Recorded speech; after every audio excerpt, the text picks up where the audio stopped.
Welcome back. You're still watching evibes, the entertainment show on Signature TV.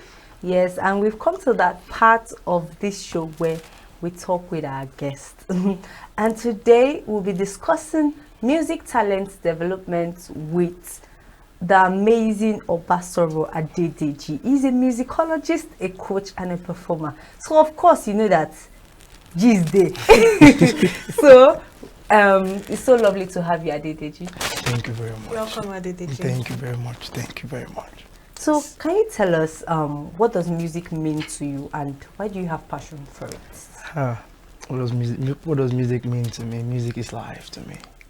Okay, because right from a little age, I knew I just wanted to do music. I was so sure of it. Like, I was so sure of it that I was telling my parents I'm going to study music. Okay, so you intentionally studied music? I intentionally studied music. Here was I thinking maybe they just shoot you. Exactly. No, that kind I of intentionally studied Nigerian music. school system. I intentionally studied music up to my master's level. Interesting. Wow. So it was very intentional for me. I just knew I was going to do music when I was little, you know, pick up the pot in the house, be playing with the pot, yeah, playing the keyboard, and then started playing keyboard at a very young age. Okay, I just knew I was going to do music. So music is life to me. That's interesting. Very, very interesting. Yeah, thank So you. studying music and Yeah. doing music, are they two different worlds apart? Yes, they are two different worlds apart. Okay, most people study music, but they don't do music. Okay. Do you understand? Most people study music and they go into teaching. Okay. Oh, Yeah. you can go into teaching. You can go into teaching, but most people do music and still perform. Okay. You get, most people go into music to coach, most people go into music and train people on how to become better singers or better musicians. Interesting. But it's very rare to see someone that study music and also still a performer. Oh. Oh, Yeah. interesting. Yes, I was going to ask, how do you balance that, being a coach and being a performer? Like, aren't both like struggling with each other, that kind of thing? Okay, early on, I usually struggle with that because most times I'll be called for a performing gig and also a coaching gig at the same At time. the same time, oh. At the same time, I'm like, which one do I go for? I don't have time to do both. But then I got to, you know, understand that, okay, I can actually deviate my time. I can say, okay, I can have a coaching class today, a performing class, a performing gig tomorrow. So it's always not easy coaching and performing at the same time because anytime you get to where you want to perform, you may end up coaching. I Wow. want to I'm still understand. How I does want to that work? understand something. Okay. You're a musicologist. Yeah. You're a coach. You're a Yes. performer. Yeah. What do you mean by performer? Are you an artist? Do you sing? Okay, under the performing art, you can do a lot of things. You can be a musician, you can be an instrumentalist. Okay. In which that's what I am. Okay, an instrumentalist. So that's what you perform. Yeah, that's as what I perform as, Interesting. yeah. I thought maybe you sing as well. Oh no. Okay. So you're trying to tell us how you found a balance? Okay, I found the balance. Okay, most times when I go to play in an occasion, most times I end up teaching Who are you teaching exactly? the backup singers. Oh, really? Or probably the musicians are not ready, they didn't come ready for the show. I have to step in as the music director and I'll begin to teach. At that point, do you increase your pay? Obviously they have to. Of course. I like You the fact that. you cannot be doing a dual role. Obviously. You should. Obviously. I support that. Obviously. Okay, so as a music coach, you're developing artists. Yeah. How much time do you think an artist needs to put in the work to get there? Daily? Now, first of all, if you want to go on a music journey of becoming a very good musician, you have to know that it's a daily effort. It's not something you do today and tomorrow you pick it up, or something you do today and you leave it for like 1 week. And So there are pick no it up. breaks in this. There are no thing. breaks in this thing because music is like a course that you read today. If you don't go back to study it again, forget about it. So most artists, they come to me, I want to be able to do live performances, I want to be able to sing, okay, are you ready for the work? The first day of the training, they're like, bro, I can't do this. Bro, I can't do this. But the very few ones that actually want to do it, they take their time.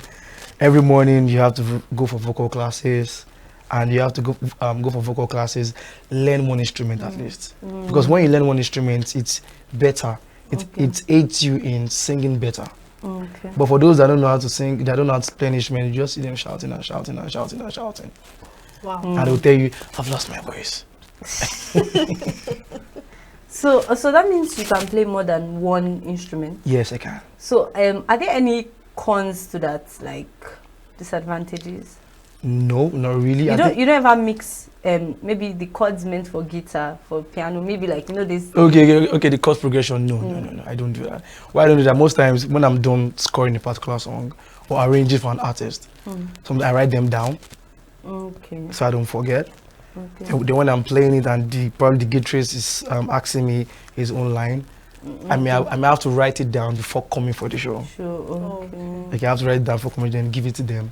Then makes life easy. Okay. That way you're not mixing up. I'm not mixing up. Yeah, exactly. I'm not mixing up this or that. Okay. Wow. So what are the techniques that you deploy for an effective talent development?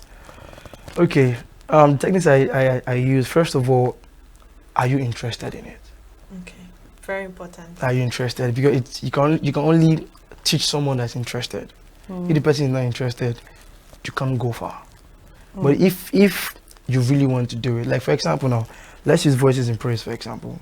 One of the gospel events that happened last week. A very big gospel event that happened in the Southeast. So most of them came ready to learn. Okay. You see, when you call the time 8 o'clock, they are there. Oh, really? They're ready to learn. When you give them assignments, they're ready to learn. Give them vocal drills to do it. But the truth is that if all these artists, if you give them vocal drills, they'll tell you, nah, I don't have time for that. I don't have time for that. But 3 days, but what do they have time for? I was about to ask that. But 3 days to their shows, they'll not start calling you, Coach, I've lost my voice. Imagine. What can I use? What can I use? Like, but I told you, you should begin working. They will not start drinking water. They will start drinking water. What do you want her to do at that point? So this losing your voice part and trying to smoothen out your voice. I hear people say, oh, you take raw eggs, you eat okra. Yes, or you don't swallow banana whole. Exactly. I've heard a lot of You don't things. drink cold water. You don't take anything. Is it true? Does it really affect your voice? Okay. I want to say something now because this argument has been going up in the music world for a very long time. As we musicologists actually studied it, but then we keep telling people, nothing you eat or drink affects your vocal folds. Eh? Imagine. So the lights was all our life. Like most people have this issue of go and drink egg. Yes. We do work on music science where we have to open the part of the body and then show you the vocal folds and everything. Wow. So when you drink anything, it doesn't directly affect your vocal folds, your vocal cords that you used to sing. Okay, so, except you have a cold. Except you have a cold. But so how does the egg or anything you take? You know it's slippery, so maybe it's just to make your voice come out smooth. What we usually advise is just take water. Water. Yeah, that's what we advise you. No, just take water, warm temperature water. Take water and stop talking. Really? Oh, wow. Yes. What do you mean? Like most people, when you talk, you strain your vocal folds and then you cannot sing properly anymore. Okay. And for example, now you have a show in the next one, now you're shouting. Eh? Okay. Okay. You're shouting. You're supposed to be relaxed and just be drinking water. So when it's time for you to sing, you just come and do magic. Interesting. Wow. Yeah. So we talked about these voices in praise here. You mentioned it. I was like, that's one thing I need to ask you because you were one of the coaches for the finalists of the Voices in Praise Gospel Music Talent Hunt. Yeah. So I was just wondering, what was that experience like for you? Can you tell us a bit about this? Like I'm gonna be honest, a very tiring. From judging them during the auditions to having to coach them and in a way like find out who the winner will be at the end of the day. So like first of all, it was very tiring, but I enjoyed the process. It was a very lovely process. From the auditions, we had a lot of people that came in for auditions. Then we had to screen them out to down to 25 persons. Okay, then we now began training them. Most of them have not had vocal coaches before. So most of them didn't know what it meant to have vocal routines, to have vocal care. Now this Harmattan period, what do you need to take as a singer? Okay. Most people, you sleep and you just leave yourself open. You won't cover yourself. Then the cold get into your vocal folds and then you cannot sing anymore. Yeah, so we had to train them about how to take care of their vocal folds. We have to train them about how to sing properly, how to sing with dynamics, with your vocal techniques. We had to go through a lot of processes and trainings. Then eventually we got to the boot camp where they had to come and show us those things that they've learned. Those that was like the final rehearsals to the event. Then we had to help them out with stage fright. A lot of them have stage fright. A lot of them have stage fright. So how do you coach them out of it? It's very simple. Now, when you're on stage and you have stage fright, look for that person that is smiling at you, that is encouraging you. Just focus on that person. Interesting. Because I didn't know because when you focus on that person, the energy of that person automatically just comes to you. I thought because one time I heard if you have stage fright, look over the heads of the people that you're performing. Some people will say, for. imagine them in their underwear. I've heard a lot of things. Honestly speaking, so I'm surprised you're saying, look at the person smiling back at you. Okay, most people have different ways of dealing with stage fright. Okay. Most people have different ways of dealing with stage fright. But I feel one very good way of dealing with stage fright is look for that person that is smiling at you. You need to smile back at the person. Interesting. Now, when the person is smiling at you and you're singing directly to the person will begin to vibe to you, and you will not, before you know it, you just start singing and you'll be happy. Right. It's energy. It's energy. Exactly. Okay, since you're a performer Yeah. and you play the instrument, Yeah. in learning, you said as an artist or as someone that sings, you need to at least know how to play one instrument. Yeah. Okay, so when trying to learn how to play multiple instruments, maybe the guitar, the drum, the saxophone, whatever it is, what are the pros and cons to consider when doing this? Okay, for artists, or for anybody, I would advise you learn the keyboard first. Okay. I would advise you learn the keyboard first, because from the keyboard, you get to know your music keys, you get to know the keys that are comfortable for you to sing on, you get to know the progression of your songs. So when you eventually know that, you can tell anybody that is producing for you, this is how I want it to be played. So that's why we always advise you go learn the keyboard first. Interesting. So when you learn the keyboard, life's made easy for you. You understand? So you can tell I'm singing on A, so that a keyboard doesn't put you on a key of D and you start shouting. You understand? Interesting. So that's it. So a little birdie told me that aside coaching and performing, there's something else you do. So can you tell us about it? Just let's leave out the source of that information came. Okay, please tell us. We beg Apart you. from coaching, Yes, and performing, that there was something else you do. what is something else? You're asking me. I should be asking you. Wow. Help me. I heard something in the lines of AR kind of thing. A&R. Okay. Oh, now you see someone that's telling us that he doesn't know. Okay, now it can be an A&R for an artist. Now, how do I mean by or what do I mean by A&R? What do they do? Now, most artists, they don't know the actual studio that they need to go, or the producer that they need for a particular song. Now, when you sing a song to me, I know the kind of producer that would interpret your song in a particular way. Not all producers have the understanding to connect with your song and bring out the beats that will be favorable for your song. So most times when an artist sings a song for me, I'm like, okay, this is a drill beat. Okay, which producer is gonna kill it? Can call a producer and say, okay, listen to this guy's song, Interesting. and just do what you have to do with the song, and eventually after the producing, mixing and mastering, the artist is happy because they found the right producer for the song. Now it's one thing about writing a song, and that thing about finding a good producer that will bring it out to life for you. That's nice. Yeah.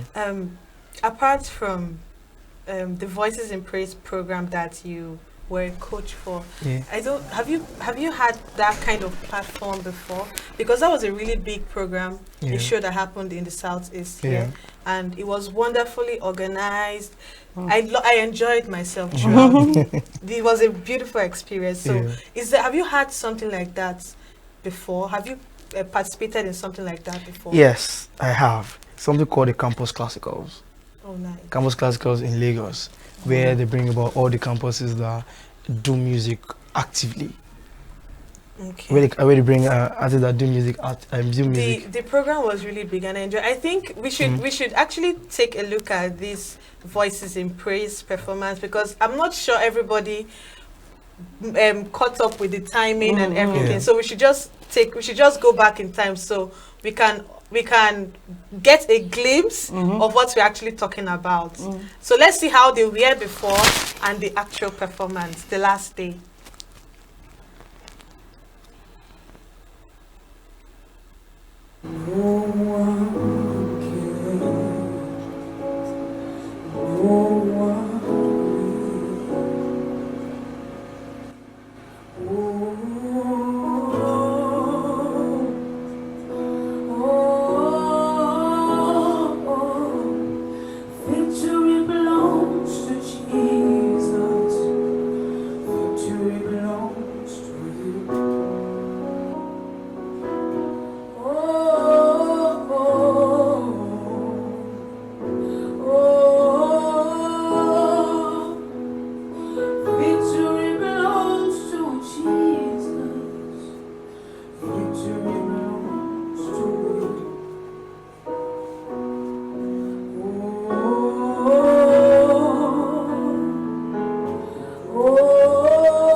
And the punishment he was supposed to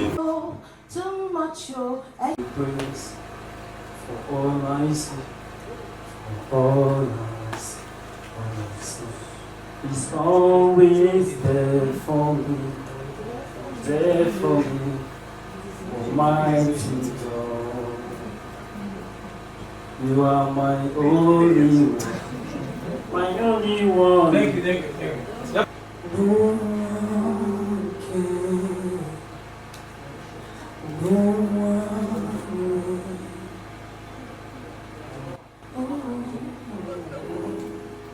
who can stand against the King. Welcome back. This is just a glimpse of what the audition process looked like, the audition stage looked like. You need to see the main performance. Maybe another time we'll have the time to display that on screen and give you a glimpse of it, or maybe we could just go back to our YouTube page and watch it. Yes. So because we streamed it to live. you. We did, and it was interesting. Back to you. Yeah. This is an epitome of what you did. Yeah. This is a glimpse of what you did. So now we get a clearer view of what it means to be a musicologist, the performer, and the rest of it. Yeah. When someone is looking out for getting a musical coach or something, what are those characteristics that you should look out for? I mean, if I do say so myself, you stand as a good coach. So what are those characteristics that you could actually see? Yes, for those that can't actually get across to exactly you or someone like you, let them know what they should expect. Okay, firstly, I would say get a coach that is patient with you. Get a coach that is very patient. Because if you don't get a coach that is patient, you may not really turn out so well. So get a coach that is patient. Secondly, that has a musical skill, that knows what he's doing, or he or she is doing. So then when you eventually do that, it becomes easy when a coach knows what he's doing. He hears you sing, then a coach that has knowledge. It's not just about the patient, also knowledge can impact you. Okay, because most coaches, they'll tell you, I can teach you. Oh yeah, teach. But they're not actually teaching you anything. So you need to find a coach that has musical knowledge, that is patient, and that knows what he or she is doing. Okay. Yeah. That's really nice. Interesting. So, as the coach that you are with lots of knowledge, can you just give us a glimpse of what good music sounds like? I mean, sing for us. I agree with you. That's My basically soul what I'm sister, saying. I agree with you. Give us a glimpse of this thing we've been talking about. Yes. It's been talk all day. Show us what you Show have. walking. Show us what you have. Really? Yes. If we Yes. insist, Just, we just insist. even if it's just a line or two, but let us feel it. Okay, it's a gospel song. Do you want me to do a gospel song? A gospel song, anything you're gospel name. comfortable with.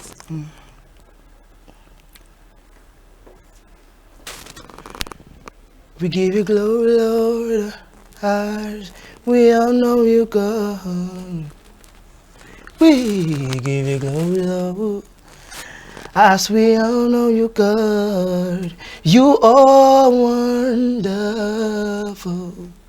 You are worthy, oh God. You are wonderful. You are worthy, oh God.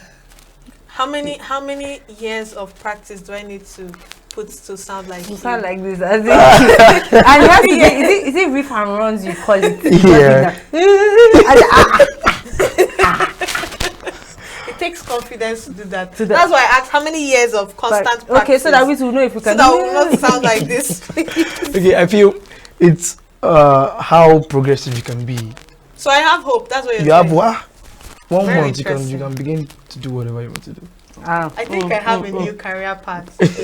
You can even get him as your music coach now, you know, so that in 1 month you are singing hallelujah. My God. Oh, I'm telling you, that's interesting. So, before we round up, give us in a nutshell, Yeah. your experiences going into this field in the music world, the entertainment industry as a whole, your experiences, what you've learned, what Like you think advice you had you'd want learned to- earlier, yeah. and your advice to every other person out there. Okay, my advice to artists is this: the music scene is moving ahead. Okay, if you want to do concerts, you begin to see live bands in most concerts. Even you can see Davido having a live band in his concert. You see Wizkid having a live band in his concert. So the artist, if you want to sing with a live band, you have to you have to have a vocal coach that will help you to build the vocals properly. Because I've gone to a live concert where the artist is singing off key and the musician is just playing. Ew, Oluwa. Some even play their music in the background. Some even play their This- music in this background. is- I know. And it's more like lip syncing. Exactly. They lip sync. They Like lip-sync. and most of them in their mind you hear so much auto tunes. So much auto tune. So just for artists, please get a vocal coach. Learn. The music world is evolving. So you don't get stuck with the past while we musically we've moved ahead. So if you want to go into the music part, it's a very lucrative part. Trust me, it's very lucrative, but you have to be hardworking Okay. and know what you're doing. Thank you so much, you Deji. so We've much. learnt a lot about music. Thank There's you no so one much. that is watching this won't say they've learnt about music. Hey, I think I can sing better now. No. But Oh off the wow! camera. Just with one episode, off the this camera. is I powerful. emphasize on off the camera. Off the camera. Please. So thank you so much, Deji. It Thank was you so lovely having much. you around. So guys, unfortunately, we have come to the end of this episode. I'm saying unfortunately because I know we enjoyed spending time together. You guys And I know. have more questions, but it's fine. So please do well to follow us on our social media platforms. Click the subscribe button on YouTube because we are live 24/7. And of course, you want to stay updated now. I've been your wonderful host, Layomi Adedeji. And of course, I didn't do this alone. I did it with the wonderful, the amazing. Are we done? Introduce yourself. I'm also feeling myself. Oh, of wow. course, I'm the one and only, the wonderful, the amazing Queensley Rowland. And I'll see you tomorrow, same time, same station, YouTube, Signature TV, and download our app. If you have a problem looking for us on YouTube, just download the app. It's way easy. And just play. We are always It's live. on Play Store. It's on Apple 247. Store. Get it. Any whichever phone you're, even if I don't, does Tesla have a phone? We are there. Don't worry about it. We are there. Thank you so much.